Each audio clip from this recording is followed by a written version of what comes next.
बहुत मुश्किल होता है। वह अपने खेतों में लंबे समय तक काम करता है, उसका ध्यान सदैव फसल में ही लगा रहता है। वे अपनी कड़ी मेहनत की ताकत पर अपना जीवन व्यतीत करता है।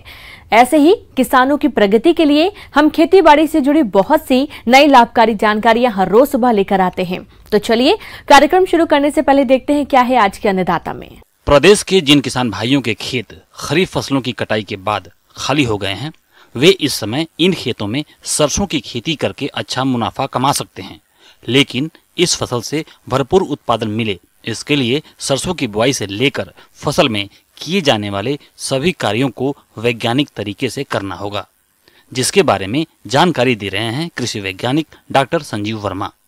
आज हम खेती की सरसों की बात करेंगे। सबसे पहली बात आती है उन्नत किस्मों का चयन। सरसों में हमें पूसा तारक, पूसा बोल्ट, पूसा स्वर्णिमा बहुत अच्छी किस्में हैं और ये पूसा की किस्में हैं। अच्छा उत्पादन देने वाली किस्में 25 से 30 क्विंटल तक भी उत्पादन हमारे किसान भाई 40 से 42 क्विंटल तक भी SMI पद्धति, सघनीकरण पद्धति से प्राप्त कर रहे हैं।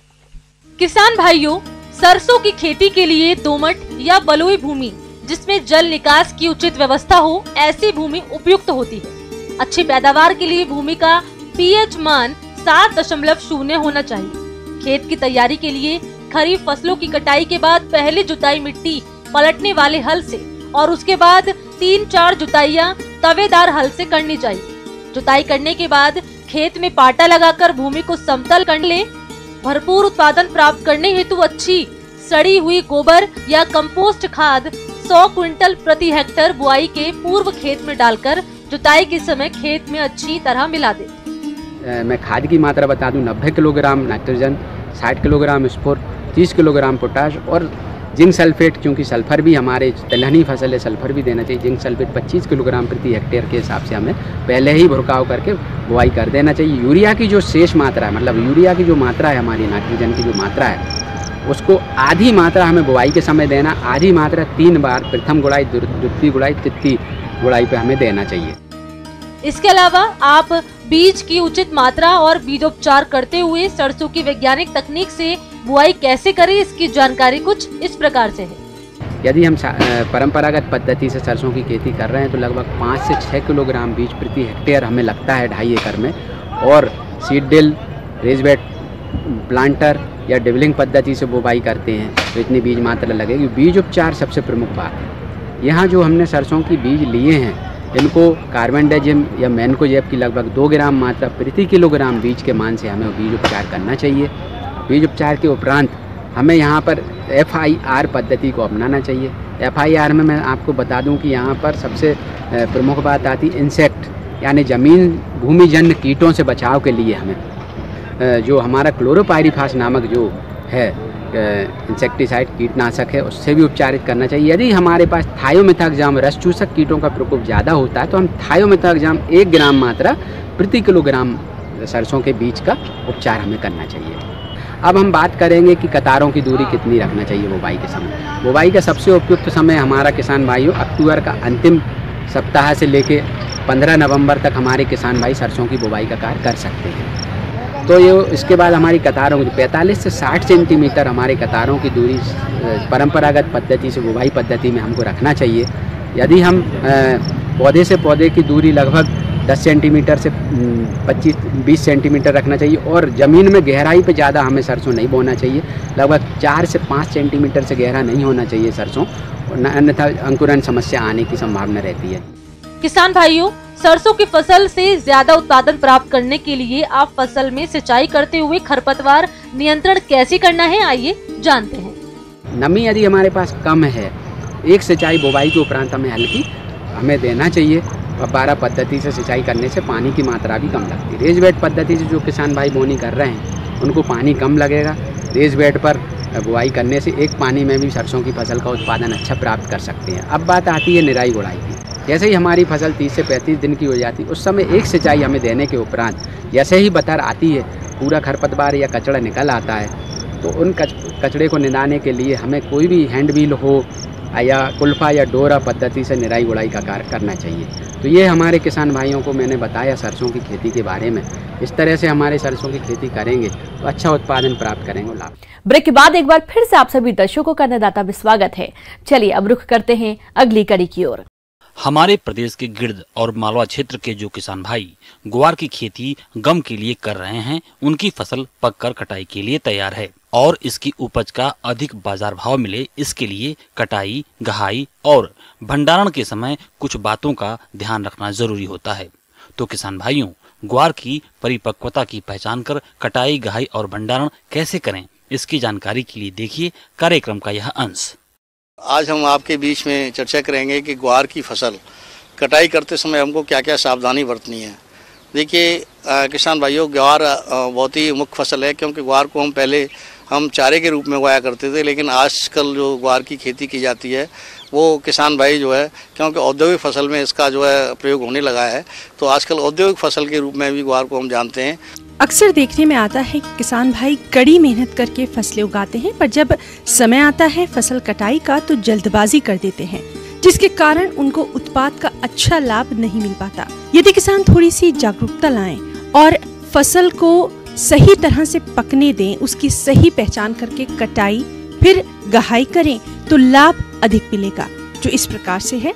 देखिए किसान भाइयों, हम देखते हैं कि इस समय हमारी फसल जो है अभी 15 या 20 दिन में पकने को आ रही है, तो उस समय जो हमें कटाई करनी है तो हमें देखना है कि उसमें जो दाना पड़ गया है, हमारी फलियां जो है पकते समय उसका कलर चेंज हो जाता है, हल्के पीलेपन की हो जाती हैं, और दाना जब तोड़ के देखते हैं तो उसमें दाना हमारा अच्छा स्वस्थ निकलता है, तो हमें देखना चाहिए कि इसको ये हमारा कटाई के लिए उपयुक्त हो गया। दूसरा, उसके जो पत्तियां हैं, पत्तियां भी हमारी सूखने को आ जाती हैं और कभी कभी हरी भी बनी रहती हैं, हमारा फली पक जाती है, तो ये स्थिति भी हमें देखना है। ये वैरायटी पे डिपेंड करता है, अलग अलग रहता है। तो जब हमारी फलियां पक जाएं तो उस समय हम इसकी कटाई करें, और कटाई इसको जो मैनुअल से भी करते हैं, हाथों द्वारा भी करते हैं, श्रमिकों द्वारा भी करते हैं, और दूसरा जो है इसको जो है कंबाइन या हार्वेस्टर जो रहते हैं उनसे भी हम कटाई करते हैं।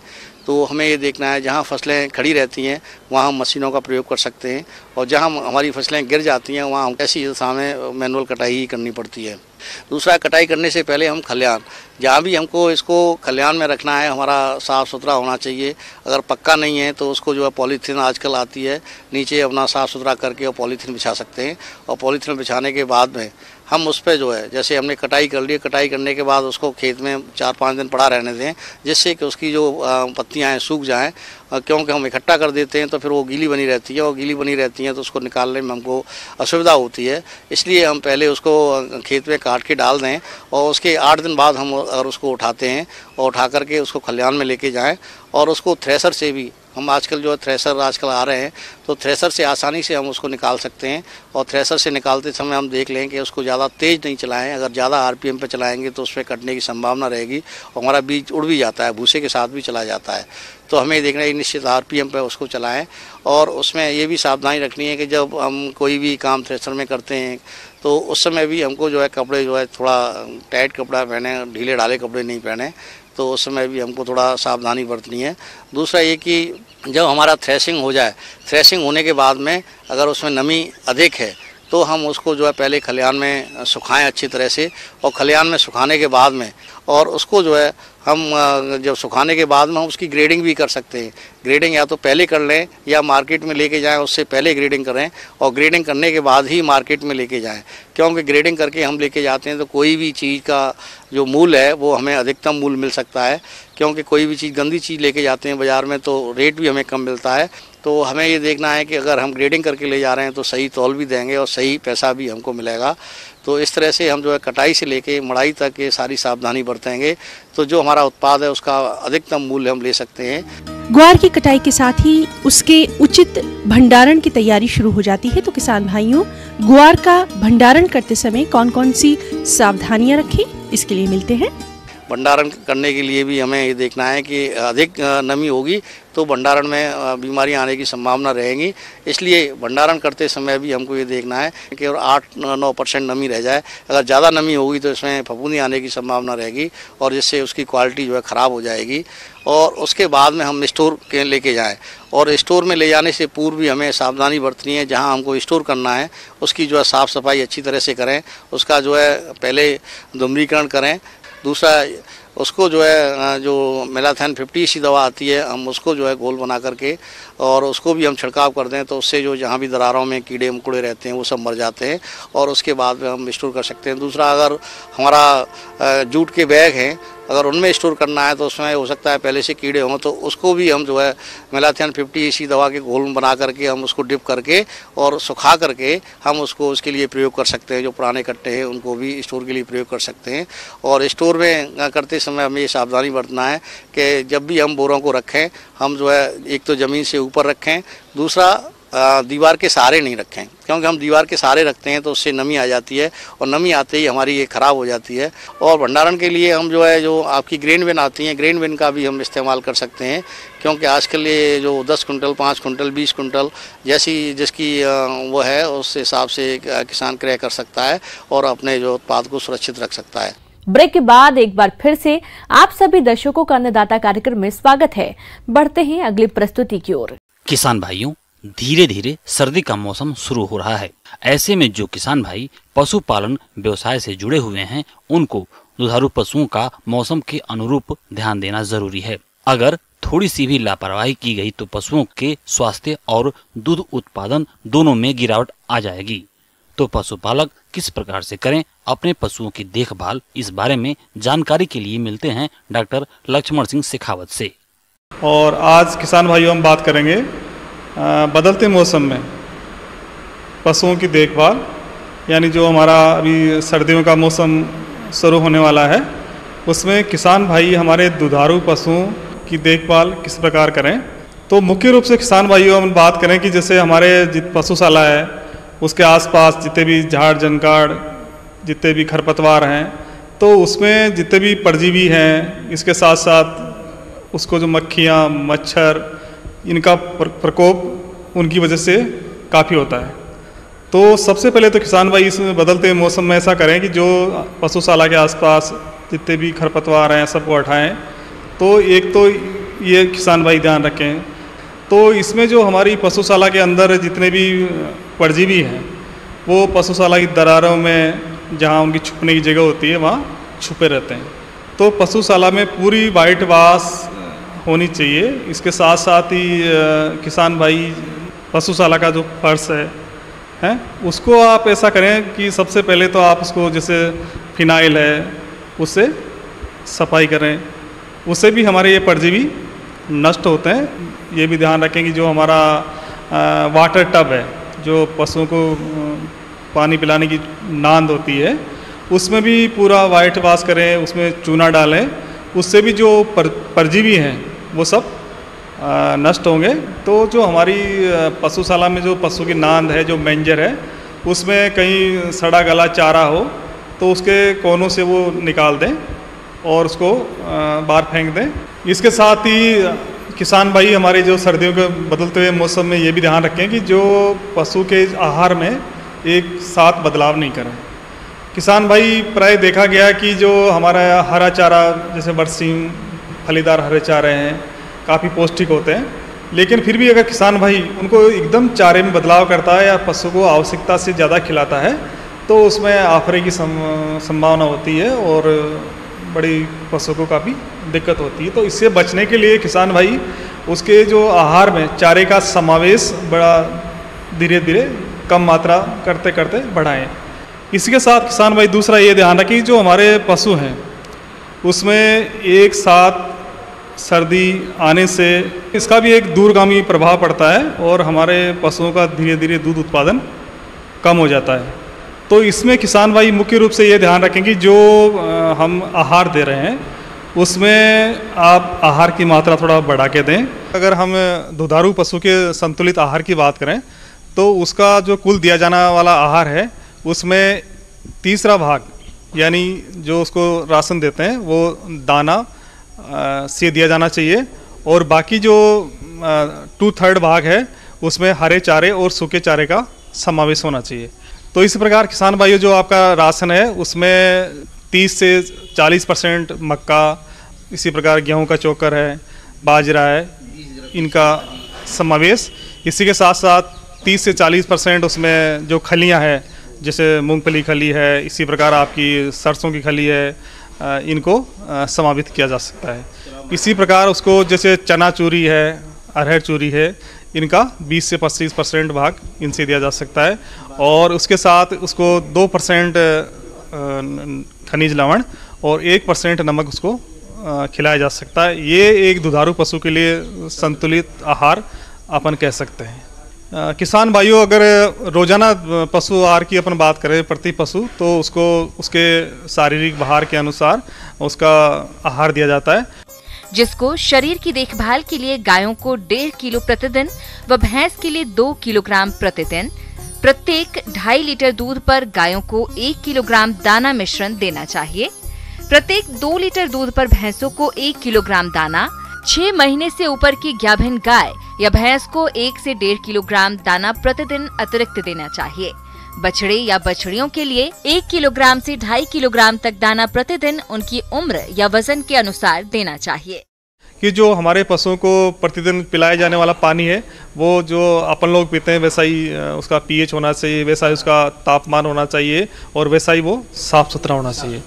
इसके साथ ही किसान भाई ये भी ध्यान रखेंगे, जो हमारे पशु हैं उनका समय पे डीवर्मिंग करें, यानी पेट के कीड़ों की दवाई ज़रूर पिलाएं, कि बदलते हुए मौसम में जो आंतरिक परजीवी हैं उनका भी संख्या बढ़ती है और वो हमारे पशु की उत्पादन एवं प्रजनन क्षमता को प्रभावित करते हैं। और उसके साथ साथ ही जो पशुओं में कई संक्रामक बीमारियां हैं, जैसे अभी खुरपका, मुंहपका बदलते मौसम की सबसे बड़ी बीमारी है और ये हमारे दूध उत्पादन क्षमता को बहुत प्रभावित करती है और एक पशु में आने से ये सभी पशुओं में हो जाती है। इनका टीकाकरण जरूर कराएं।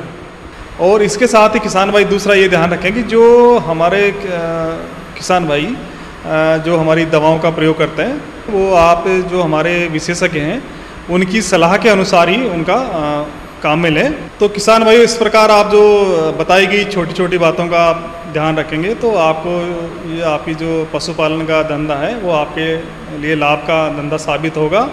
अन्नदाता हेल्पलाइन निःशुल्क फोन संपर्क सेवा के माध्यम से आपके द्वारा पूछे गए प्रश्नों में से 1 या 2 महत्वपूर्ण प्रश्नों को हम अपने कार्यक्रम में शामिल करते हैं और इसी के तहत आज का चयनित प्रश्न और उसका जवाब इस प्रकार है। निःशुल्क अन्नदाता हेल्पलाइन में आज हमने जिस प्रश्न को शामिल किया है उसे पूछा है ग्राम रूनीपुर, जिला ग्वालियर के प्रदीप गुर्जर ने। आपने सहजन की फसल में किए जाने वाले जरूरी कार्यों पर जानकारी चाहिए है, तो इसके लिए देखिए कार्यक्रम का यह अंश। दूसरा, इसमें खास बात यह होती है कि इसको खेत में लगाने के बाद में मुख्य रूप से फल वाले पौधों में 3 से 4 साल बाद में फल लगता है। सहजन बहुवार्षिक, कमजोर तना और छोटी छोटी पत्तियों वाला लगभग 10 मीटर से भी ऊंचा पौधा होता है, जो न सिर्फ उत्पादन ज्यादा देता है बल्कि यह प्रोटीन, लवण, लोहा, विटामिन बी और विटामिन सी से भरपूर है। इसके बाद में लगाने के बाद में हम इसमें शुरुआत में 15 दिन में 2 सिंचाई करते हैं। उसके बाद में इसमें बहुत कम पानी की आवश्यकता होती है। अच्छे उत्पादन के लिए सिंचाई करना लाभदायक है। गड्ढों में बीज से अगर प्रवर्धन किया गया है तो बीज के अंकुरण और अच्छी तरह से स्थापन तक नमी का बना रहना आवश्यक है। फूल लगने के समय खेत ज्यादा सूखा या ज्यादा गीला रहने पर फूल के झड़ने की समस्या होती है। इसके बाद में जब पौधा लगभग 70 सेंटीमीटर से 1 मीटर की हाइट का हो जाए तो हम उसको पिंच कर देते हैं, काट देते हैं, जिससे उसमें ब्रांच ज़्यादा से ज़्यादा निकले और उसका फैलाव ज़्यादा हो। क्योंकि इसकी टहनी बहुत नाजुक होती है तो काटाई छटाई नहीं करेंगे तो इसकी ऊपर में बढ़वार ज़्यादा हो जाती है और बाद में टूटने की संभावनाएं ज़्यादा रहती है। तो पिंच करने या काटने 70 सेंटीमीटर की हाइट पे काटने से अधिक शाखाएं निकलेगी और अधिक फूल और फलियाँ लगेगी। सर्दियों में इसकी हम कटाई छटाई करते हैं। दिसंबर के महीने में हम इसको लगभग 1 से 1.5 मीटर की हाइट पे इसको काट देते हैं, जिसको हम प्रूनिंग बोलते हैं। वो काटने के बाद में फरवरी मार्च के महीने में ये वापस फुटान में आ जाती है और फिर इसमें फ्लावरिंग जून जुलाई में शुरू हो जाती है। जब पौध लगभग 75 सेंटीमीटर का हो जाए तो पौध के ऊपरी भाग की खोटनी कर दें। इससे बगल से शाखाओं को निकलने में आसानी होगी। रोपनी के 3 महीने के बाद 100 ग्राम यूरिया, साथ ही 100 ग्राम सुपर फास्फेट, 50 ग्राम पोटाश प्रति गड्ढा की दर से डालें तथा इसके 3 महीने बाद 100 ग्राम यूरिया प्रति गड्ढा का पुनः व्यवहार करें।